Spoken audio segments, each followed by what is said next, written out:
The Fanboy, episode 92.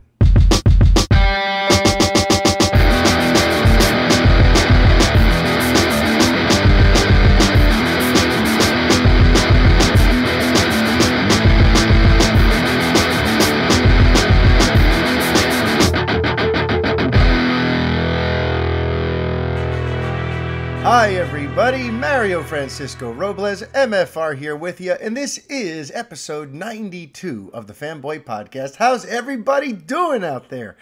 As always, I'm going to open today's show by doing a little bit of housekeeping. I got a new 5-star review, so let's start with that, and then we got some fun stuff to discuss on today's show. So first things first, over on Apple Podcasts, Nick F78, I think I know who that is, Nick Farina, is that you, young man? Nick wrote, MFR delivers. He wrote, 5 stars. Thank you, Nick. He wrote, been listening to Mario for around a year now, and it's always an entertaining and informative listen. He gives an honest opinion without trolling one side or the other, which is refreshing compared to others out there. Will also throw in some nuggets of info that you haven't heard anywhere else. Keep doing you, Mario. Well, thank you, Nick. I plan on doing exactly that. Even when people yell at me, I plan on doing me. You know, because I got some feedback on last week's episode, and I felt bad for the gentleman who left me the feedback. But, you know, they don't like when I get personal. They don't like when, like, at the end of last week's episode, how I kind of transitioned into that chatter about Pete Holmes and the joy quota and all that sort of stuff. And I had to explain to them, I'm like, that's what this show is. This show is a personal show. And it's a combination of analysis and news, as well as what's going on, you know, in the world through my filter. And sometimes when I talk about what's going on in the world through my filter, through my entertainment geeky brain, that involves me mentioning things that are going on personally with me. That's just what I do. And a lot of you seem to get it. Some of you don't. Like I've always said, if you want something that's strictly news and analysis and really sticks to that and doesn't really venture off into different territory, then the Revengers podcast is the best show for you. By the way, we just had arguably our best episode earlier this week. The feedback has been wonderful, and it really just felt great, and it's making me like look at the format again and think about updating it, like officially moving forward. Because one of the reasons that this week's Revengers worked so well was we really kind of threw the itinerary out the window halfway and just had a really cool, open conversation. There were times where we butted heads. There was something that Vanessa said that made me see red.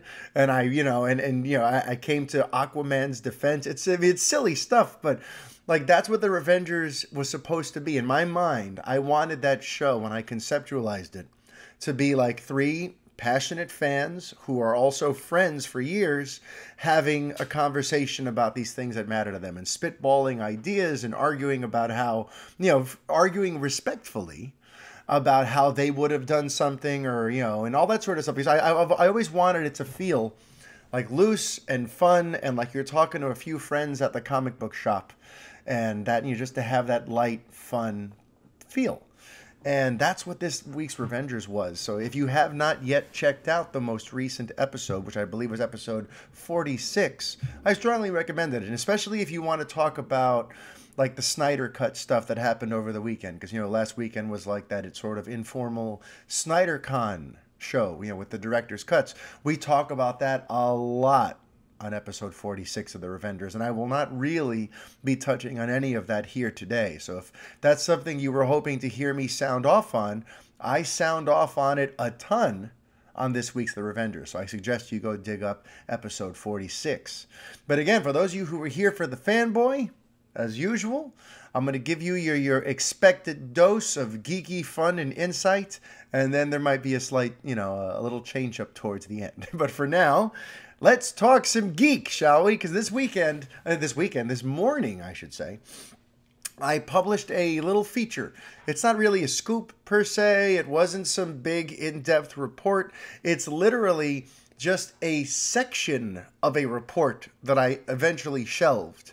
You know, and it's a report that I had put probably thousands of words into by that point until I decided to pull the plug and save it for later for something bigger than this. But it was paining me, though, that this really neat little timeline about Ben Affleck's, tenure as Batman was kind of not was going to go unseen, because I thought the timeline itself was revealing. When I was proofreading that part of it, I'm like, it's funny, the timeline itself tells a story without me even having to like put a big intro and then flesh it out in some long in-depth report. The timeline itself tells a story. So this morning I published a report called Batfleck, the Timeline. More so just, for those of you who obsess about this stuff like I do, I figure this is something you can now use as a reference. If you're ever talking about Batfleck and you kind of want to refer to like his history in the role and when he got it and the different ups and downs and the potential reasons that he ultimately exited, the timeline I think will prove rather insightful and a good sort of handy thing to be able to refer to. And then I just threw something in there at the end that I'd like to explore a little bit further here on the show today. And I don't want to go too long on it because I feel like I talk Batman a lot on this show. And that's not a bad thing. We all love The Dark Knight. We all love good old Batsy. But, this isn't strictly a Batman show. So I don't want like 80% of what I talk about to always be bat related. All right. Maybe some of you would like that, and maybe I should. But a part of me right now, my instinct is I still want to try to keep this show more open format and kind of broaden the scope as opposed to making it more and more specific every week. So, if you guys have some feedback on that, please let me know. But for now, we're going to talk a little Batman, and then we're going to talk about some other stuff. So what came up while putting together the Batfleck timeline, hang on a second. Coffee is your friend when you stay up till 2 a.m, damn near every night playing Red Dead Redemption 2. But anywho, so the thing that came up while working on the timeline was that at the end of all this, I included a little PS. And at the end of the PS, I said, I didn't really include any Batman Matt Reeves stuff on the timeline because if there's something that I've sort of made peace with in the last month or two since Affleck's departure and in several, through several conversations I've had with different people behind the scenes, if there's something I've made peace with, it's this idea that Affleck was unlikely to ever do the Matt Reeves Batman movie. Yes, there was that little flirtation that I was not the only one to hear about last year. There was like that little, just a loose conversation about trying to see if there was a way to do the Affleck bookends and yada, yada, yada, because cooler heads had prevailed.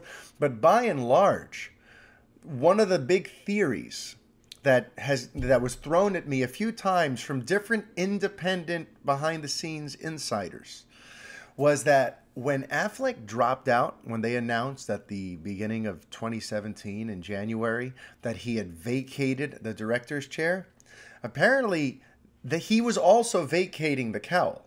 They just didn't want to announce it yet because Justice League was coming out 10 months later. And to me, that is a very interesting story. It paints a very interesting picture. So I kind of want to just talk about that with you a second here today. Because if that's true, and I think it is. I've heard a few different theories on the actual timeline of his departure, but something that's come up repeatedly was that behind the scenes, when he dropped out from everything.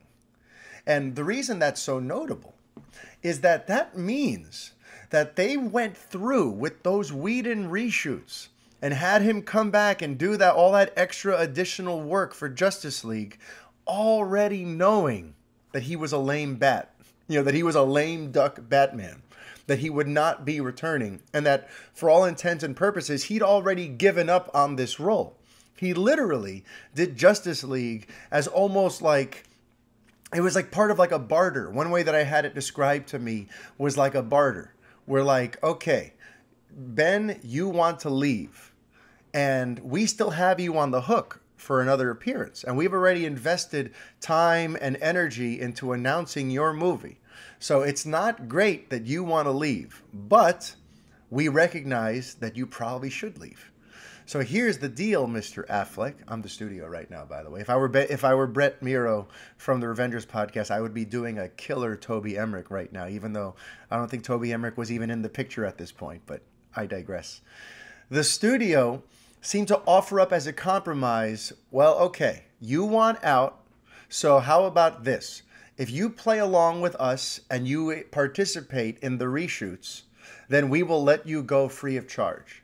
Free of charge without any penalties. We'll let you out of your contract and we'll move on. If you were to just drop out now and leave us hanging with Justice League, then we'll ruin you. You know what I mean? It sounds more like extortion when you put it that way. But it feels like he agreed to do the reshoots as like okay, I will do these annoying reshoots as long as I'm done as Batman after this. So that seems to be like the agreement, the sort of handshake, sort of understanding between the two sides. Affleck wanted out 100%, but they convinced him, okay, we will let you out 100% after you complete the reshoots.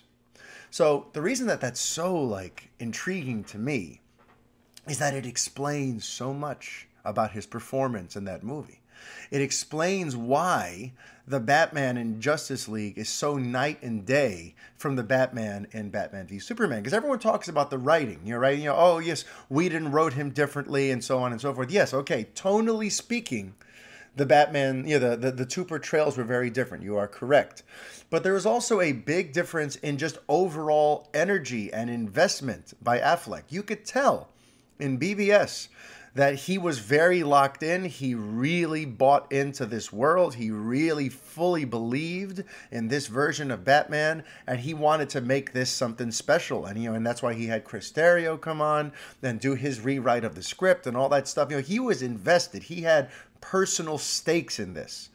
And then when you go look at Justice League, where like he can barely fit into his cowl because he's gained some weight and he didn't even bother getting back in shape in the few months that he had to prepare for these reshoots.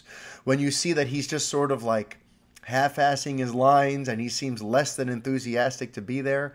When you even look at like the press tour, when the entire cast was going around the world advertising this movie, people would talk about that fact that he seemed a little kind of out of it. He seemed like the grouchy old dad in the cast. Everyone else is excitable, jumping around, having a great time.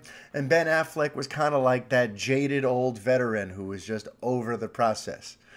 And imagine, though, put yourself in Mr. Affleck's shoes. Imagine having to participate in this long, exhausting press tour, traveling around the world to sell a movie that you already know is probably going to be a far cry from what you thought it could be. And mind you, I'm not editorializing here. I'm not saying that I thought Justice League was good or bad. I'm saying in Affleck's eyes, based on things I've heard and based on other, just based on things I've heard, Affleck and a lot of the other cast did not love that theatrical cut. But Affleck in particular did not like it and already knew he was gone. So imagine the awkwardness of having to sit there and sell this movie with a smile on your face and be asked all these questions about your next Batman movie and be asked all these questions about Matt Reeves and what that's going to be like, knowing full well that you're selling a movie that's half-baked and that you're talking about a role that you already gave up on 10 months ago because you're over everything that's happened behind the scenes here. So when you think about that stuff, what Affleck, what he had to be going through mentally through all of that had to be pretty, unique and pretty mentally strenuous. And, to me, just that I find all of that fascinating. This idea that he went into these reshoots and the studio already knew it too, knowing this is it. No matter what we're going to say in public, no matter what we got to do at San Diego Comic-Con to sell tickets, no matter what happens here, I'm out already, and I'm only doing these damn reshoots as part of an obligation so that I don't leave the studio hanging and they don't mess with my career. So, it's a fascinating and messy situation, and it's something that's come up to me in these last 2 months since he officially vacated the role, because now there are certain people now who were being very tight-lipped before his departure, who are now being a lot more loose-lipped because they realized, Well, now we can tell you the truth because he's gone. So what trouble can this really stir? It's all in the past. So people are sharing this stuff with me, and I just find it endlessly fascinating. And, please, if you feel, I don't know, if you feel compelled to write about this or talk about this anywhere, please note that I'm only, I consider this bochinche. I consider this gossip. I consider this just some fun, interesting rumors that I believe in based on where I got it. But at the end of the day, it's still just a rumor. I wasn't in the room. I don't know exactly what was said or how it was said. All I know is how it was characterized to me, and the way it was characterized to me makes a lot of sense when you pay attention to the particulars and when you look at the timeline and when you realize how the chips kind of fall into place. You realize, wow, he was out since January of 2017, and he was a trooper, and he dealt with all of this behind-the-scenes crap and went through with the reshoots and dealt with the results of the theatrical cut and did all this stuff knowing full well that he was gone already. I find that stuff very interesting. And by the way, speaking of like Batman and scoops and reports of that nature, it's interesting that the person you may want to follow the most for information on the Batman isn't any of us scooper types. No, definitely not me, definitely not, anyone else from all the other sites. The person you're going to want to follow is Matt Reeves himself. Because you remember a couple weeks ago when he kind of did that Q&A on Twitter and he was just answering fairly off the cuff a lot of big questions? That all kind of feeds into what I've been talking about for a while. I've been talking about it on this show. I've been talking about it on The Revengers. Over at DC Entertainment, especially under Walter Hamada, they want their stars and directors to be very interactive with fans. And they think it's a much cooler way to reveal news to have a star or a director do it than to fire off some sort of press release and let another site cover it, like a Variety or Deadline or THR. So that thing that Matt Reeves did, listen, I'm sure he did it organically. I'm sure he probably enjoyed doing it. But I've also, I've been hearing repeatedly that the studio has been encouraging this sort of stuff, that they want the stars of this franchise, be it the actors, the directors, they want them to be the ambassadors for the brand. They think that's a better way to bring you the news. So I would not be surprised, by the way, if like the way we find out who's playing Batman is from Reeves himself, or the way we find out who the villain's going to be is from Reeves himself. So just kind of keep an eye on that. It's something to keep in your back pocket, because there seems to be an overall concerted effort to have all of this DC talent bring you the news and bring you the big cool things themselves. Just like yesterday, by the way. Yesterday, David F. Sandberg went on Twitter and he tweeted out a YouTube video of the Shazam theme. And all of a sudden now the Shazam theme is trending all over the place, and now people know the name of the composer. People are talking about how reminiscent of the John Williams Superman theme is. Like ordinarily, that theme song would have just been released on a soundtrack somewhere, and then some fans might have shared it, but it would probably get lost in the shuffle.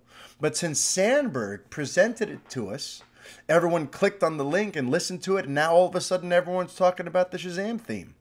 So it's a neat strategy. It's a cool way to share information, and it gets people personally invested in the people who are running the DC universe, the worlds of DC.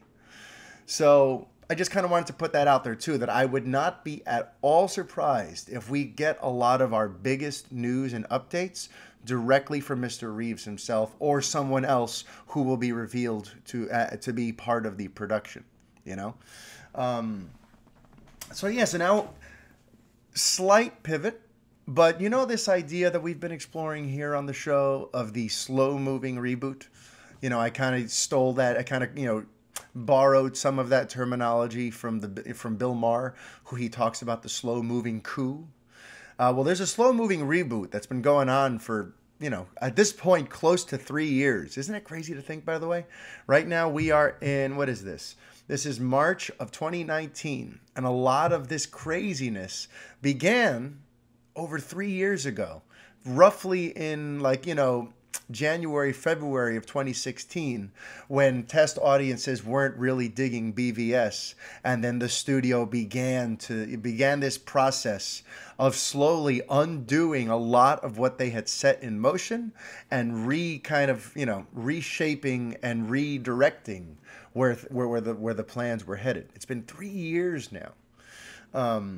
But on the theme of this slow-moving, reboot, the slow-moving coup, which, by the way, it's sneaky how they've done it. You know what I mean? It's tricky if you think about it, because more often than not, when there's a reboot, it's kind of obvious. It happens. You could tell from a trailer. You could tell from the way something is announced. Like, oh, this is a clean break, and they knew they didn't want to do that. They didn't want to like shine a ton of spotlight on the fact that they were going to fundamentally change the way a lot of stuff was happening at DC.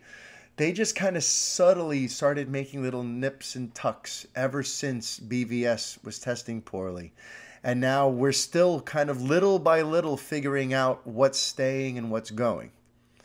And I bring all this up because A, there's this rumor that Ezra Miller may be done as the Flash. And there's also these murmurs that have been around since San Diego Comic-Con 2018 that, hang on, just lost my train of thought. Oh, yeah, okay, sorry. This is what happens when you do stuff like without a script or without notes. You're going off the top of your head. Anyway, so in San Diego Comic-Con 2018, murmurs began that Wonder Woman 1984 was not going to be a sort of typical sequel, and that in many ways it's sort of retconning and fundamentally changing the cinematic DC canon that had already been established in BVS. So let's talk about those two things. On The Flash, I don't have like a ton to say because it's not my story. And all I can really say is that, yes, that there have been rumors behind the scenes blowing up people's DMs amongst other reporter types and colleagues of mine that this week something happened and it looks like Ezra Miller may be out. And, if that ends up being true, it's a real bummer. And it's a real sort of testament to like how poorly they view Justice League's performance. Because if you'll recall, earlier this year, there were reports that The Flash actually tested above all others in Justice League. That when they showed the theatrical cut of Justice League to test audiences, the character that everyone wanted to see followed up on the most was not Batman, was not Superman, was not Wonder Woman, was not even Aquaman, was not Cyborg. It was The Flash. And the fact that here we are now in, fairly far into 2019, and there's still been no significant movement on The Flash is astounding. And I don't have answers for you as to why it's happening, but it's very, very telling that audiences told the studio, we want The Flash, and the studio has been just completely unable to produce this Flash movie. And that tells me that they really want to put some distance between them and Justice League, which, by the way, may be one of the reasons why the Snyder Cut stuff is probably not going to happen for some time. And I don't want to focus on that too much. But I think they're trying to put some distance between them and Justice League. Because if they felt that, okay, Justice League was a moderate hit and the most popular character is the Flash, so we should strike while the iron is hot, you better believe, if they felt that way, we would have a Flash movie most of the way into production by now. But Justice League did so poorly in their eyes that even though Flash was the top interest in that movie, that still was not enough for them to light a fire under a Flash movie. To me, that's very sort of revealing, and I don't know. There were all those rumors 2 weeks ago, that whole thing where Ezra Miller was writing his own sort of darker version of the script alongside comic writer Grant Morrison, and that Daly and Goldstein, the directors who had been hired, had their own much lighter, almost sort of, I'm assuming more Spider-Man Homecoming in tone type of script, and that the two sides were at odds. and that the studio would ultimately decide whose script to go with, and that if they don't like Ezra's script, that he's also probably gone. So if you believe this rumor that's going around, then if you're reading through the tea leaves, that means that they didn't like his script and that they are indeed going to move on without him. Again, I'm not sharing that as a scoop. I'm not even saying it's necessarily true, but that is the rumor. And if it's true, it's a damn shame. It's a damn shame. It's very telling about what they thought of Justice League. And it's just another example of how nothing is sacred. They are slowly rebooting everything. It's just taking time. It's a soft reboot. You know, certain characters will stay. They're going to pick and choose things. But by and large, things are fundamentally changing. And it's going to be really weird in a few years' time to look back at Justice League and realize how much has changed since then. How Justice League really wasn't the start of an era. Because remember, the end was almost supposed to make it feel like the start. You know, you have Bruce Wayne kind of turning the old Wayne Manor into the Hall of Justice. And they're talking about, you know, the table that they're going to sit at and having room for more members and all this sort of stuff. Like, it's going to be crazy to go back and look at that and realize that wasn't really the beginning of something. That was the end of something. And, you know, this all makes me think about... I think that's this entire thing, this entire situation with the slow-moving reboot. That must be what gave birth to the Flashpoint idea that came out a couple years ago. Because if you recall, around San Diego Comic-Con time of, I want to say, 2016 or so, they announced Flashpoint. They said it's no longer going to be the Flash movie, it's going to be Flashpoint. And I think it's because they wanted a movie that would explain all the changes. I could see Jeff Johns, Mr. Comic Book Brain guy, who's thinking about, okay, well, what do we usually do when we need to reboot the comics? We create some sort of big event, and we make the changes that happen after it part of that event. And I think that's where Flashpoint came from, because they knew from mid-2016 already that things are going to be very different after Justice League. We're going to have to reset the table. Some of these characters will never be seen or heard from again, and certain storylines are going to get completely altered. So rather than do it in a clunky way where people are going, hey, wait a minute, that's not what's supposed to happen. You know, they thought, okay, let's make a movie that will explain it. That will explain, like, maybe something happened in the past, and now we're all on an alternate timeline where everyone is different. And I think that's where Flashpoint came from. I'm not bringing that up because I think they're going to make a Flashpoint movie. But it's just interesting while we're talking about Flash, while we're talking about the slow-moving reboot, is I think that's what Flashpoint was meant to be. But now let's talk a little bit about the movie that, you know, was rumored to have its own Flashpoint-like event in it.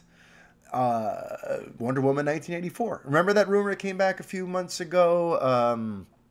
The YouTuber Grace Randolph, I think her name is.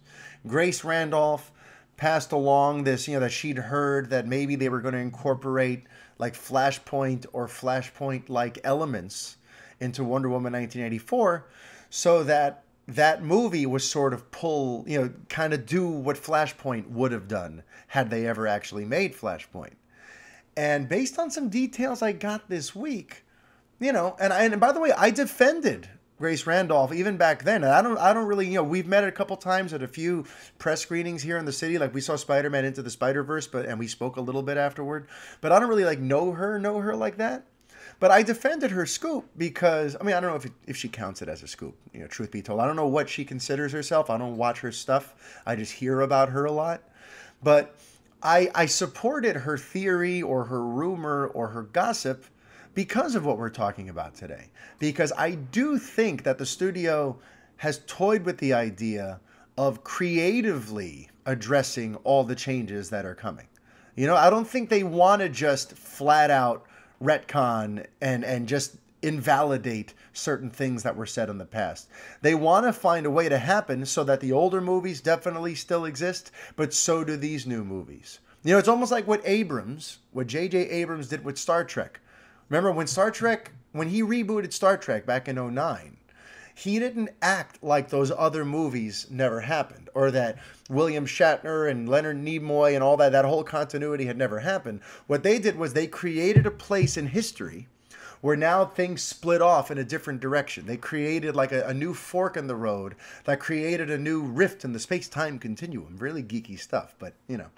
But they made it so that these new Star Trek movies are set in an alternate timeline, but that in some other, in some other dimension, on some other timeline, everything else still happened. And that's what Leonard Nimoy's Spock represented.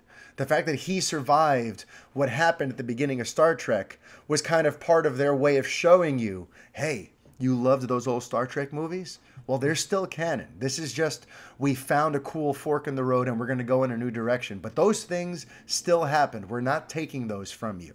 And that's one of the things I loved about the Star Trek reboot, by the way.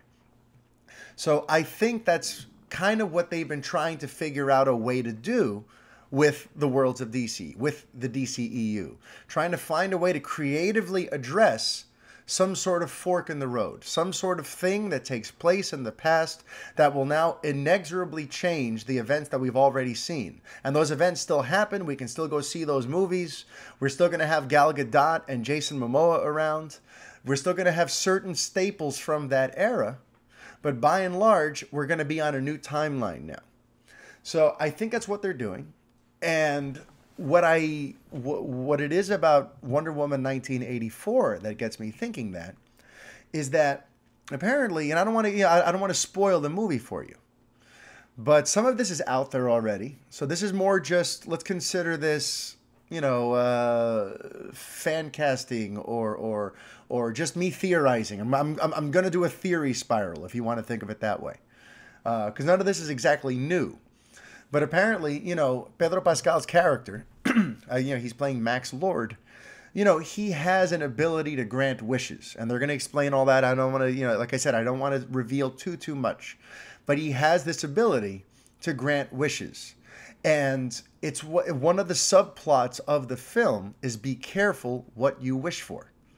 So sometimes we do, it's almost like that idea of like the butterfly effect of like, all right, if I do one thing, there's going to be ramifications that change everything afterward. And since this movie takes place 30 some odd years ago in the 80s, they're going to introduce something where Max Lord grants a wish, but then the person who got the wish realized that they made a big mistake because they got the thing they wanted. But in getting the thing you want, you also lose certain things, or you alter things. It's very Back to the Future. Remember in Back to the Future 2, that whole thing where they eventually returned to 1985, but it's not the same 1985. It's an alternate timeline because of one person got greedy. Doc got greedy, or who was it? Marty got greedy, and he sold that sports almanac to Old Man Biff. And then Old Man Biff went to the past at 1955 and gave his younger self the sports almanac so that he could bet on stuff and be a wealthy man. So he did that, and when Marty and Doc returned to their home 1985, they realized now they're living in a world with a maniacal, rich Biff Tannen, and then everything's kind of gone to hell. So it's that same sort of idea of one character gets greedy, and they have to pay the price for it. And it happens a few times, it sounds like, throughout the movie, where the way Max Lord's dynamic operates is that, yes, he gives you the thing that you want, but he doesn't warn you of what might happen if he grants this wish for you. It's so it's very much in that mold of be careful what you wish for because you just might get it. And in certain ways, he grants Diana a wish that she ends up regretting and trying to reverse.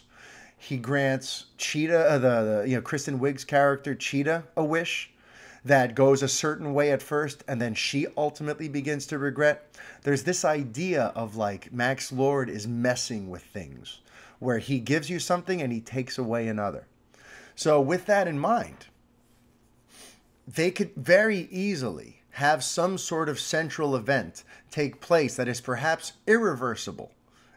And that fundamental change puts the entire universe now on an alternate timeline where a lot of stuff plays out differently.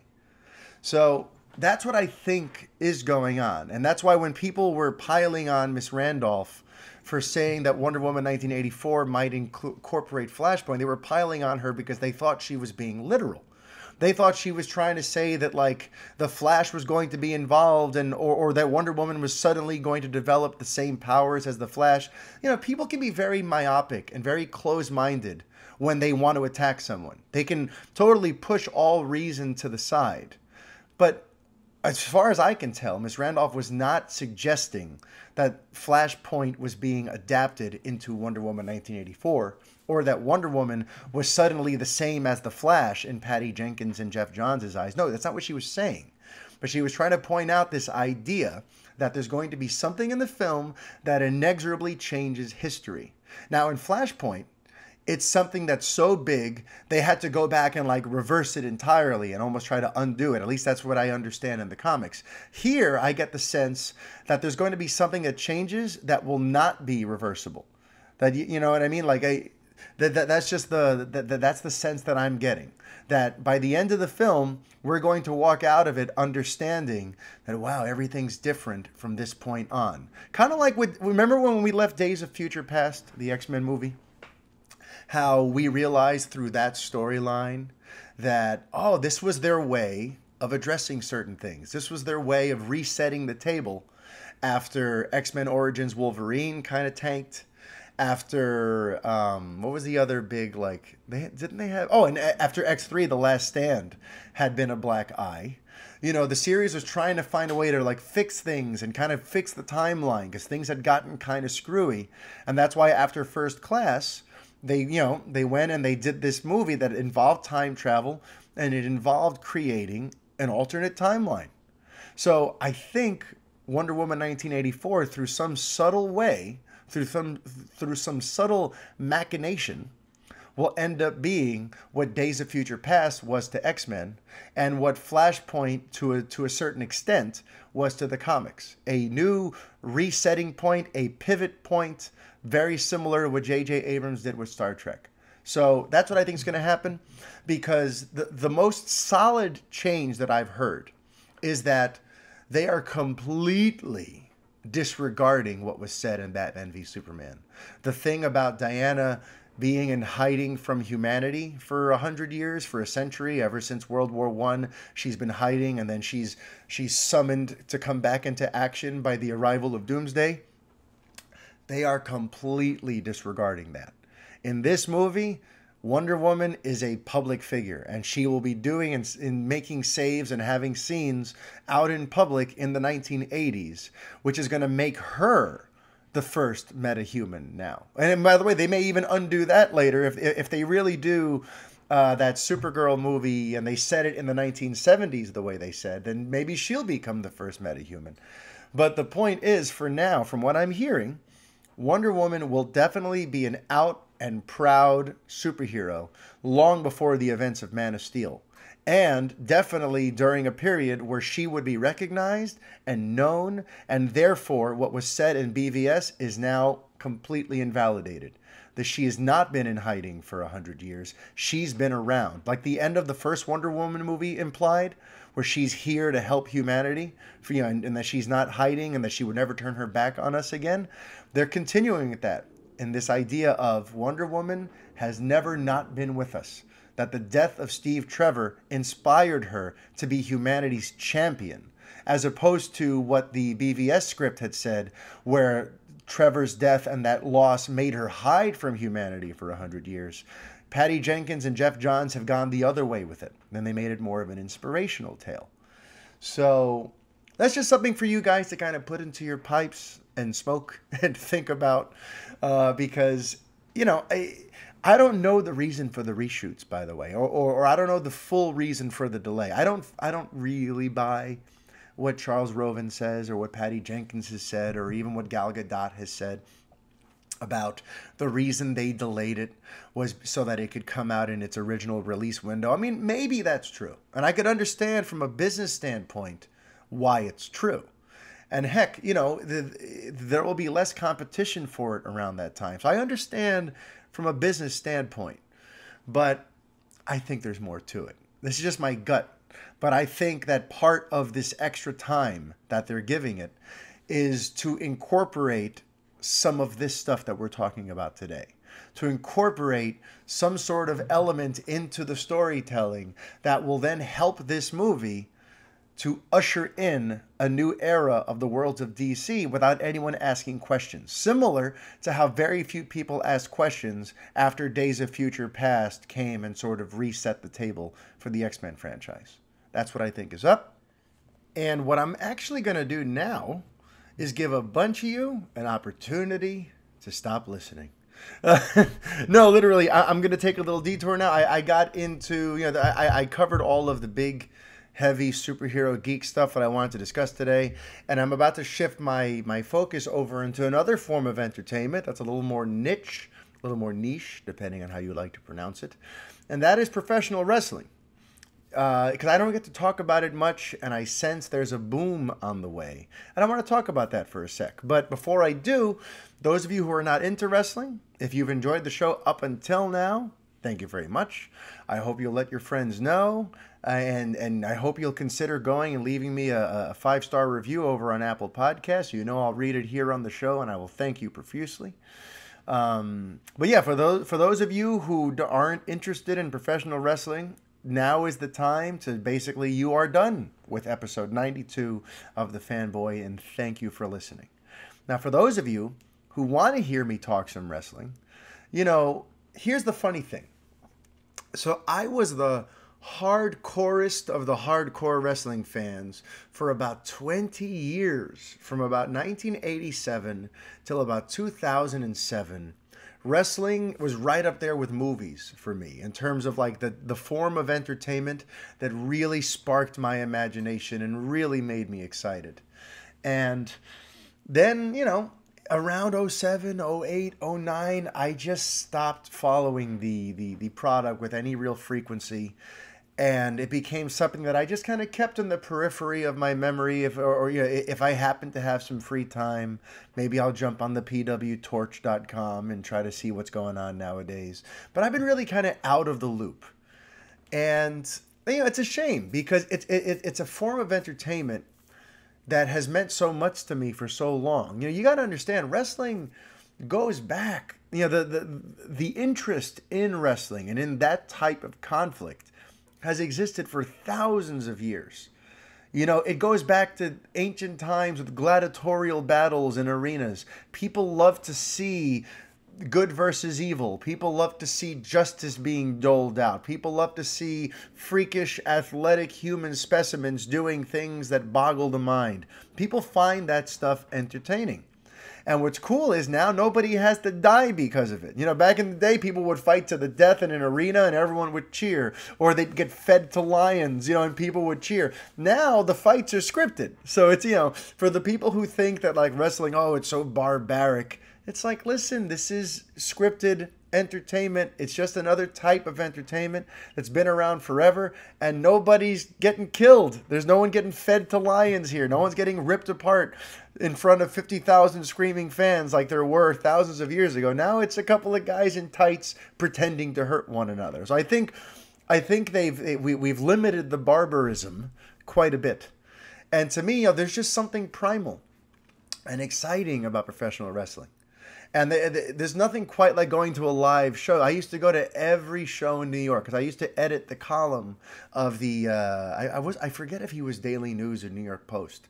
But here there was this guy who ran a nationwide column called The Slammer. And in his little, his journalist picture next to his column, he'd be wearing this big, loose, like luchador mask. And it was kind of tongue-in-cheek, but he followed it. And oddly enough, my stepmother was his editor. So sometimes she would bring me his columns and go, listen, I don't really follow wrestling. Can you look this over? And technically, I'm the editor-in-chief of Revenge of the Fans now, but my first real editing experience in a professional sense happened when I was like 18 or 19 years old, when I was helping to edit the Slammer's column for the Daily News or the New York Post, one of those two. I even wrote one in his place once. Shortly after for the column that was due after 9/11, he wasn't up for writing it. So I wrote a column and it got published, and I have the copies of it somewhere. But I bring this all up to say, though, that he used to give me his press passes. Like, he'd give them to my stepmother, who would pass them down to me, because they could tell that I was the very serious wrestling fan, and he was more so just a guy doing this as a job. So I used to go to all of the things he would get invited to. Every house show event in New York, every pay-per-view in New York. For about 2 years, I was there. I was there for the first ever Elimination Chamber match at Survivor Series at Madison Square Garden in 2002. I was there with Rob, actually, with Rob Morera of the Play It Loudcast. We were there together, and we got to sit in this press area, and I got yelled at by John Cena and Randy Orton, who had yet to break out. They were still just these indie guys. And I remember, like, at some point, I'm there with Rob and we're watching, the Elimination Chamber. And I'm watching Shawn Michaels, by the way. This is his second match ever. And I was super excited because he's my number one favorite wrestler of all time. And me and Rob are watching the pay-per-view take place. And at some point, I kind of glance back, and there are these two jacked young men sitting 2 rows behind us in shirts that are struggling to survive because these guys are, like, ripped. And I look and I'm like, Rob, that's Randy Orton and John Cena. And he didn't even really know who, like, I don't think he knew who Cena was, because Cena hadn't really, popped out just yet. And when I turned around to look at them, Cena was like, turn around, watch the match, turn around. And listen, I get it. I think it's because he didn't want me to call attention to him, because we're at Madison Square Garden with a lot of hardcore wrestling fans, people who may know him. So, last thing he wants now is to become a distraction and a spectacle now, with people flooding to come talk to him and Orton. So he yelled at me. But either way, that's just a funny little anecdote. So yeah, I used to really love this stuff. And then the product got really stale, and I took it off my DVR, and I disappeared. This very important chapter in my life kind of came to a close for a very long time. And then something interesting happened in the middle of 2018. And that was, I discovered a couple of really magnificent wrestling podcasts that slowly but surely pulled me back in big time. So first, it was 83 Weeks with Eric Bischoff. And then I would hear them talk about the host, his name was Conrad Thompson. They would talk about his other show, because while 83 Weeks was a one-on-one weekly podcast about with Eric Bischoff, talking about the ins and outs of the Monday Night Wars and those 83 weeks where WCW actually beat WWF in the head-to-head Monday night ratings. They would reference the show that he did before this that's even bigger, that's also still running. It's a show called Something to Wrestle with Bruce Pritchard. And I eventually started checking that out, because the wait for 83 weeks, it's a long week when the show arrives on Monday and you've already listened to it by Monday at 3. And now you're like, I have to wait a week. And then I saw that there were like 170 episodes of the Bruce Pritchard show sitting there. So I'm like, you know what? Let me check this out. And now I love that one even more than 83 Weeks. It's such a good show. And it talks about the eras that I was a huge fan of. Remember, what did I say? I said I was a fan from about 87 for about the next 20 years. And that lines up perfectly, coincidentally, mind you, but it lines up perfectly with Bruce Pritchard's tenure at the WWF, because he joined them and he became Vince McMahon's right-hand man in roughly 87, shortly after WrestleMania 3. And he was with them until about 07, 08. So technically, he was there for all the highs and lows of my favorite WWF programming growing up. And then on 83 Weeks, I have Bischoff talking about those couple of years where I was suddenly paying a lot of attention to WCW from 1996 through 2001. So it's cool to kind of have both sides of my wrestling fandom explored every week in great, insightful detail. And now I'm actually dying to go check them out on one of their live shows, because Conrad Thompson, they go around the country now where, he does live shows with Bruce, he does live shows with Eric Bischoff, he does live shows with Tony Schiavone, And listen, guys, if you're wrestling fans and you're not following Conrad Thompson's podcasts, you are missing out big time.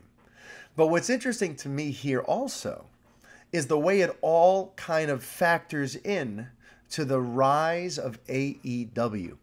AEW, All Elite Wrestling, which is run by Cody Rhodes and the Young Bucks, and like the whole thing kind of began as their sort of passion project. And last year they put together this epic indie pay-per-view called All In, with like real production value and pyro and music. They had Stephen Amell from Arrow come and wrestle a match on the show. You know, he'd already wrestled for WWE when he had a fight with Cody Rhodes back when Cody Rhodes was still there as what's his name, Stardust. See, I've always kind of kept, you know, even when I wasn't a fan, I still kind of knew what was going on. But during All In, you know, they had celebrities wrestling. They had all these other indie superstars mixed in with, like, you know, old WWF talent that hasn't been in the spotlight for a while, but it's just cool to reconnect with them. So from that, they're launching AEW. And what's notable about that is the way Conrad Thompson is somewhat intimately related to the whole process.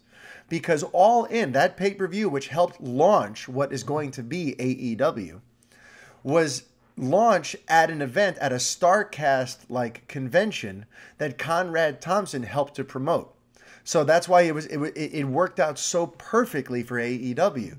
They constructed this weekend of great entertainment for hardcore wrestling fans, especially people who are tired of the current stale corporate WWE product. They organized this phenomenal weekend for fans like me. And at the centerpiece of that weekend was the taping of the All In pay-per-view. So while he may not be like helping to run the promotion, because that's not what he does, he's definitely helping to like draw eyeballs to AEW. And he's definitely involved with getting AEW off the ground. And that's a big deal. Because these podcasts, these ones that he does with Bruce Pritchard and Eric Bischoff, they get millions of downloads a month. That is a very, very hardcore, very, very captive audience who's dying to support some new alternative programming, who miss the good old days, who want some sort of exciting alternative to WWE. And now through Conrad Thompson, getting guys like me out of mothballs and start following again, he's going to usher a lot of that energy towards AEW. And that's why, to me, this is going to be the first time WWE has any kind of competition in about 18 years. Because while people like to talk about TNA, Impact Wrestling, people like to talk about Ring of Honor, for better or worse, you know, Ring of Honor and even Lucha Underground, you know, these are all... they've got like a certain, you know, they've got indie cred, but for some reason they're just so like kind of closed off in their own little corners of the hardcore wrestling world that it's unlikely to cross over into the mainstream, meaning that it's unlikely to ever truly serve as any sort of competition for WWE. That's why Impact, even when they went head to head and they tried to do their own Monday night ratings war with Impact, it just kind of, it fell flat. It looked like WCW light. It sprung up, by the way, within, I think, less than a year after WCW's demise. And it featured a bunch of old WCW talent. And I think that's why TNA never really became that proper number two. Because it just looked like something that was born of the death of WCW. So it just looked like more of a failed idea, just with a different name. That's how it, you know, to me, that's how it sort of looked to people who are not really following closely. AEW is launching without that kind of baggage. It's launching at a time where mainstream wrestling fans have been forced to swallow WWE and nothing else for the last 18 years. And now that's why what AEW can do here is create some real powerful counter programming. And something else that they're going to do that I think is different is they seem to be very much on the technology end of things. Remember what TNA Impact did when it first arrived? It tried to do this hokey thing with a pay-per-view every week, like a $10 pay-per-view every Wednesday, because they didn't have a proper TV deal. And then there was all this stuff. There have been all kinds of trials and tribulations over the years, with Impact trying to get a steady, regular TV slot. And that's because they're still trying to do things the traditional way. And that's another reason why they'll never really compete with the WWE. Because in terms of traditional media, WWE has now had all this time to establish themselves as the only brand in wrestling that matters. So you're not going to beat them by trying to do what they do. You're going to beat them by trying to do something different. And AEW, being very technology savvy, they're going to be doing stuff through alternative methods. They're going to be, there's going to be streaming stuff. You're going to be able to watch their weekly shows or whatnot, probably on an app on your phone or on the computer or on your Roku or your, whatever you have, whatever your smart device, your smart TV is. There's probably going to be some app that's going to be loaded with all kinds of wrestling content and podcasts and all kinds of stuff that on there, you'll also get to watch AEW. I think that's the kind of thing they're working on. It may take some time to get the money to do it, but the fact that they are being technology savvy, the fact that this is going to be a modern, cutting-edge business model of bringing AEW directly to the consumer as opposed to trying to ask the consumer to find some obscure channel on their cable network, I think that's another thing that's going to give AEW a huge leg up. And another thing that gives them a huge leg up is how stagnant the WWE product has gotten over the years. A lot of wrestlers who feel stuck there, who feel like, I can't do this anymore. I can't do these promos where every single last word is scripted. I can't have some schmuck who doesn't know wrestling from a hole in the wall giving me storylines that completely contradict the type of character I think I should be playing. Superstars are getting exhausted from the WWE format, and they haven't had any other real place to go. With AEW, you got Cody Rhodes and you got the Young Bucks down there who are saying, come here, guys, we will let you do you. We will, we're going to give you a place where wrestling can be fun again. And that's why you hear about all these people who are now starting to defect to AEW. And that's exciting to me. Because remember, actually, I can't say remember, you weren't friends of mine 20 years ago. One of the things I loved the most during the Monday Night Wars were the defections. Were who's going to jump ship from this company to another, and how will that company use that as part of building themselves up? I used to be fascinated by that. Seeing wrestlers swap from Raw to Nitro or Nitro to Raw, and the sort of the underhanded tactics between the companies, and seeing how the incoming wrestler might come in and talk trash about his former employer on the mic. And, I used to love all that stuff. To me, that was part of what made it exciting. To me, that was part of what made it must-see TV. I got to see who's going to defect this week. And the fact that a bunch of people are starting, I don't have a list in front of me, but I've been paying attention these last couple months where lots of people are now viewing AEW as a viable alternative. So they're doing things like requesting their release. They're doing things like allowing their contracts to just quietly expire. I mean, these are things that were not happening a few years ago because people were desperate to keep those WWE jobs because they were really the only game in town. But AEW is really starting to seem like a viable alternative. And even last night, and the reason this is so on my mind too is there are these headlines now about how Goldust, Dustin Runnels, he's allowing his contract to expire. And listen, I know he's debunked it. I know he went on Twitter and he said this thing about this is why I hate smart marks. It's all total BS. It's fabricated. I'm still under contract with WWE. I think he's working us because the reported details are his contract expires in May, at the beginning of May. And at the end of May, AEW is hosting its second pay-per-view. It's called Double or Nothing.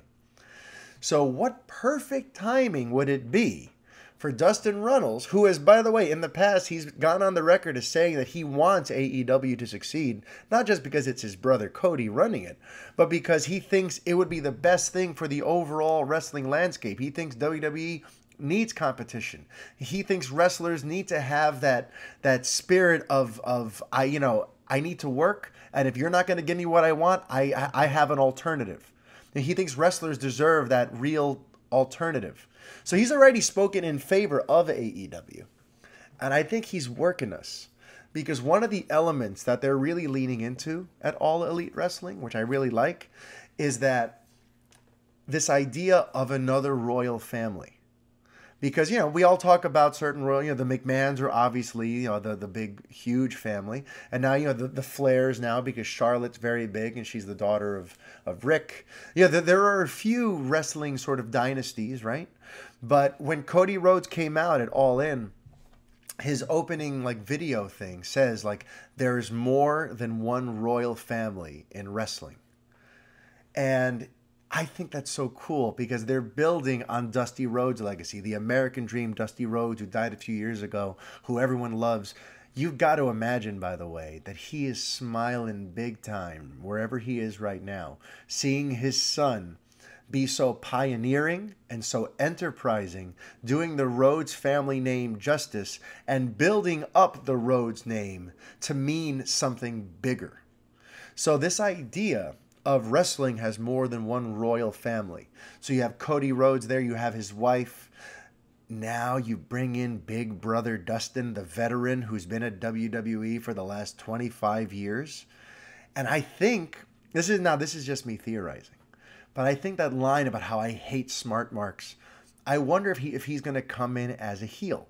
He's going to come in maybe as the older brother who's there to teach his young buck brother a lesson for trying to launch AEW. And maybe he's going to go after the smart marks in the audience, which is a brilliant move if that's what he does, because AEW's fan base is all smart marks. It's all of us are people who read the dirt sheets. All of us are people who are listening to Conrad Thompson's podcast. We're all the people who take this stuff perhaps way too seriously than your mainstream casual wrestling fans.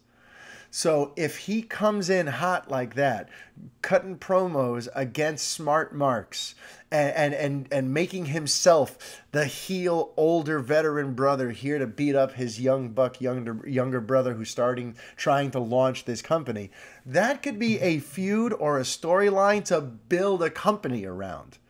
Because listen, I know Dustin Runnels he's never been this A-list main eventer, but he's got respect, and he's got street cred, and hardcore fans respect the hell out of Goldust.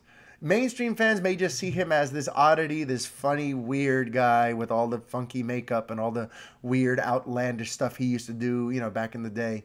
But to hardcore fans who know that that's Dusty's son, and that he's got this great work rate, and he's been so reliable, and his work has only gotten better the older he gets, we love Dustin Runnels.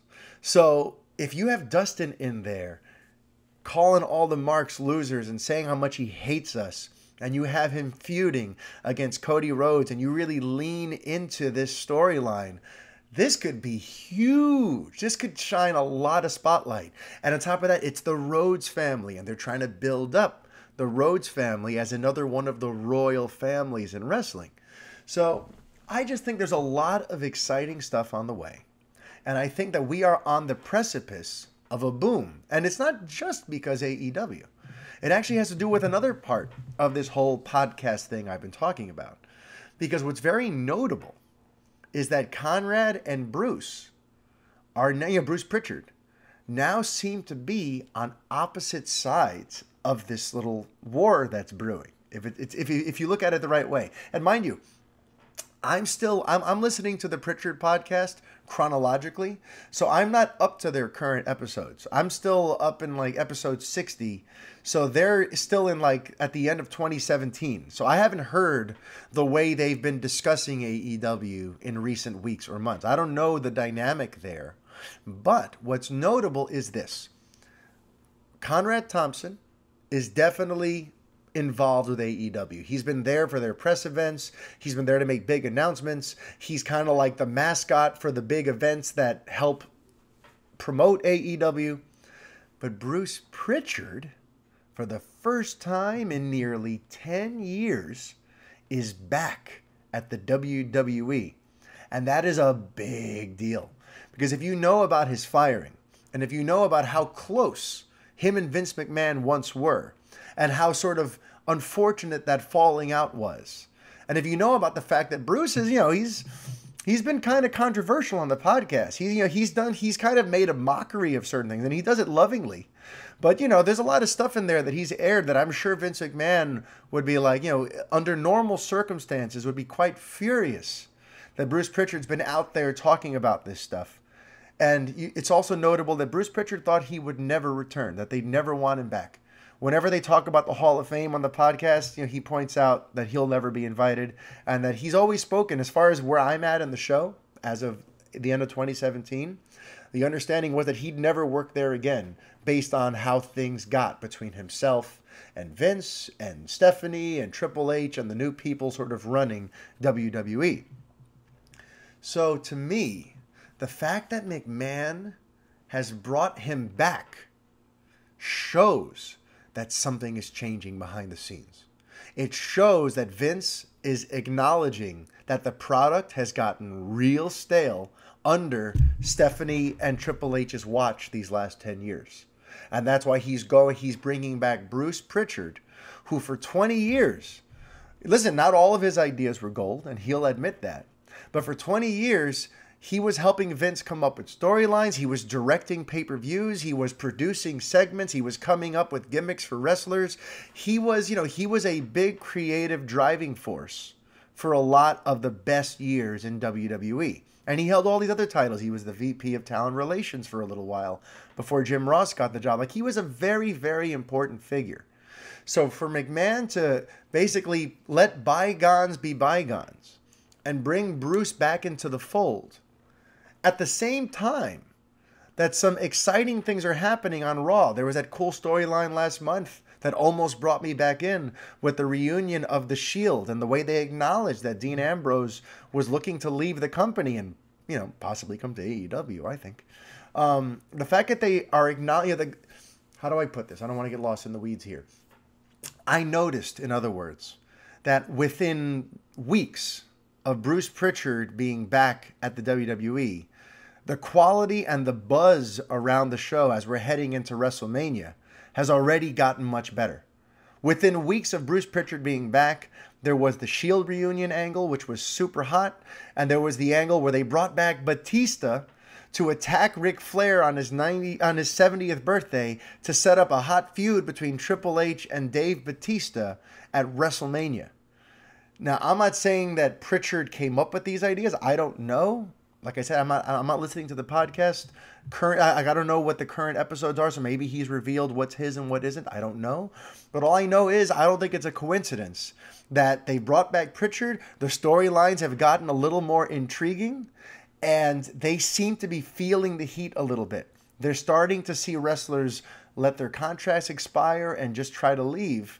And you kind of get the sense that Vince is looking to shake things up.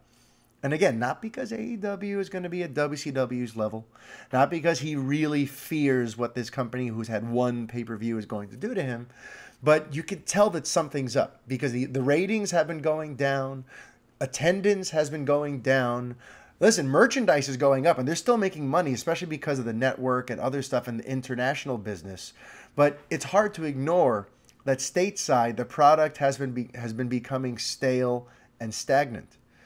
And Vince seems to be trying to turn that around in a big way, in my mind, to counteract the rise of AEW. Because all you need now is for WWE to continue to sort of slowly deflate for the next year or two while AEW rises up with all of this exciting stuff they're working on. It would not be a good situation for WWE for that to happen. They don't want AEW to get big enough to where there's suddenly two companies for people to pay attention to. They want to be the monopoly. They want to be the standard bearer.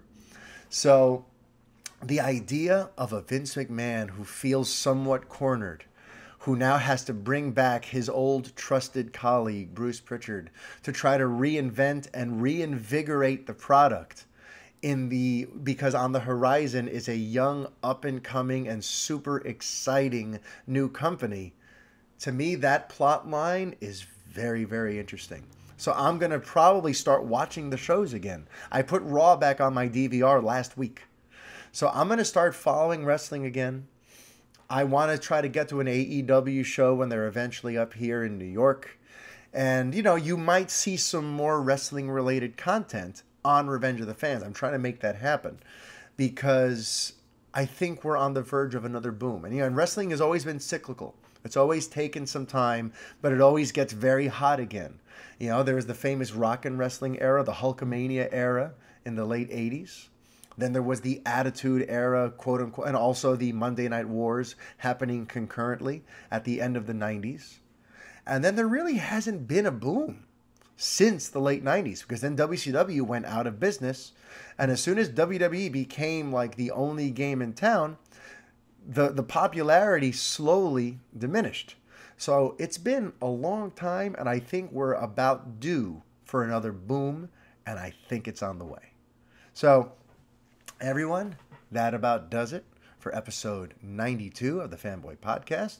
I hope you enjoyed the show. If you listened for the whole thing, thank you very much. It means, let me know, by the way, let me know if you did, because I want to see how many people who check me out also follow wrestling, so that I know if I could bring this topic up again in the future. And, I'm never going to do like an episode that's entirely wrestling related, because that's not what this show is.